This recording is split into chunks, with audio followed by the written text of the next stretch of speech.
Have you ever heard that in the heart of the United States, there are people who, in the 21st century, do not use cars, the internet, phones, television, photographs, radio, or even electricity? Welcome to Roshangery. Can you imagine that in the age of artificial intelligence, in a country where NASA launches rockets into space, there are people who light oil lamps at night, ride in horse-drawn buggies instead of cars, and have never in their entire lives held a mobile phone in their hands? Today, we're going to tell you the fascinating story of the Amish in America, a community that, like their ancestors hundreds of years ago, lives without modern technology. The Amish population in North America exceeds 400,000, with nearly 370,000 living in the United States and over 6,000 in Canada. The origins of the Amish date back to 17th century Europe, when a Christian religious leader named Jacob Ammon in Switzerland emphasized extreme simplicity and avoidance of luxury.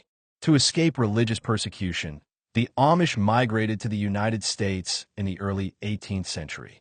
But what sets them apart from the rest of society? The Amish follow a strict set of rules that govern their clothing, social interactions, and even how men shave their beards. After marriage, men grow long beards but never wear mustaches.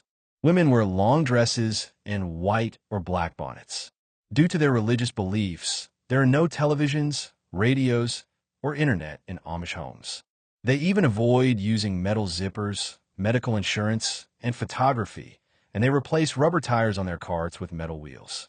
Their most important red line is public electricity, which they consider a symbol of dependence on the outside world.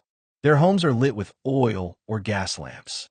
Their main mode of transportation is the horse-drawn buggy.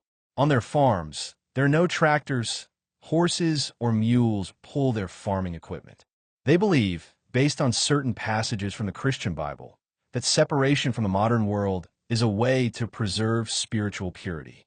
From the Amish perspective, devices that require constant connection threaten the community's self-sufficiency and can weaken the spirit of cooperation and family togetherness.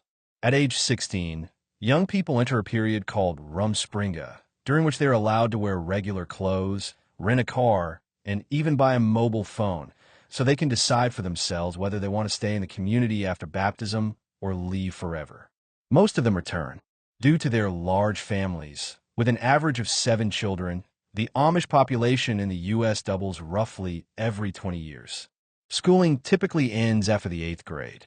After that, boys engage in farming or carpentry, and girls learn homemaking and gardening skills. When a family's barn burns down or a house is destroyed, the entire community comes together and rebuilds it in a single day through collective work. You may be surprised, but despite their distance from the modern world, the Amish pay taxes, vote in local elections, and sell some of their goods for cash in open markets. Their everyday language is a mix of German and English. During religious gatherings, they sing hymns in German, and many of the elders are fluent in the language. Their healthy lifestyle, homemade meals, and avoidance of alcohol and tobacco have led to lower rates of certain cancers compared to national averages. So, if one day in the U.S. or Canada you hear the sound of a horse on the road and see a black buggy pass by with oil lamps glowing, know that there are still people who believe that the peace and simplicity of 200 years ago can survive, even in the busiest corners of today's world. Thank you for staying with us until the end of this video. To see more, like the Roshangery page, subscribe to our YouTube channel, and hit the bell to stay updated on our latest content. You can also help spread our message by sharing this video on social media. We sincerely thank you for your continued support.